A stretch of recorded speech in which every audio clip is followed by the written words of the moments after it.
That's what I'm talking about. So much, yeah. Look at that, man. We need more of this. It's fun.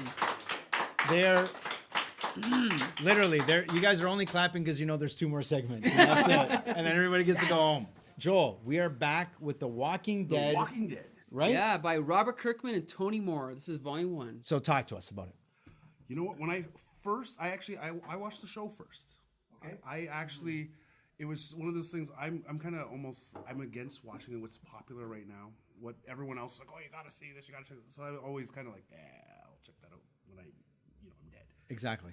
And so at first, when I first started reading this, I was just like, it's okay. You know, I like what they did with the show, until I got to about the halfway point, and then suddenly I was like, oh no. The book is much, much better. Just the character development, everything that happens with the characters. But the way this ends, I was just like, okay, you know what? Are you saying is the way the trade paperback ends? Yeah, I was no longer, like, the show means nothing to me. The books are much better. Let me just spoil the ending. For those of you that have seen the TV show, in the comic book, Shane is killed by Carl at the end of this storyline. I got to admit, I didn't realize that. That is a very good, twist or whatever you want to call it. But that being said, I read the comic first, then I watched the TV show. I think the TV show is better. I've read this 3 times now. I'll give Robert Kirkman credit. It definitely makes me want to read more, but I don't think he's good at dialogue. I think there's a lot of really poor expository dialogue in this. And that's why, like I said, I've never gotten past the first trade. I just keep rereading it. George. That's it. George. Yeah. Wow. Kirkman has done some really great work. And he's just left this story in the new TV version thereof. Just expand itself. And it is a little mundane, a little stupid in this first volume. I really do not like this book. Like, this whole zombie phenomenon. It's just, I don't understand it. Before it was a cult thing, right? Now it's like everything. It's like everything's zombie. Zombie this.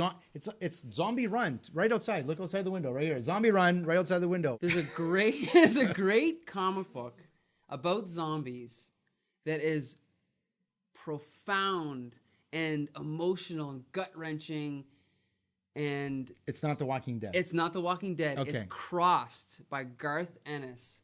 Not only is that the best zombie comic book I've read, it's one of the best comic books I've read, okay? Have you ever read Crossed? No, actually, I haven't.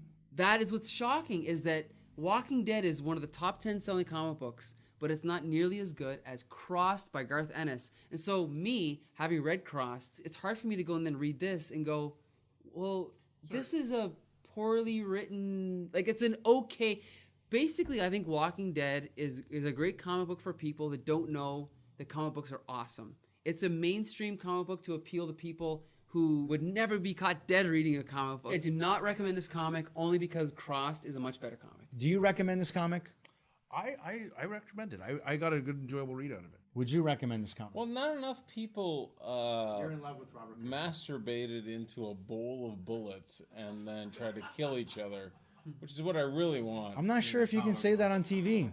No, I can't say it on TV because that's what Cross is about. How about this? We're going to go on break, and then we're going to come back. We're going to talk about Walking Dead, the TV series, and everyone's going to be wondering what's going on with these bullets. And Bullets in a bowl of...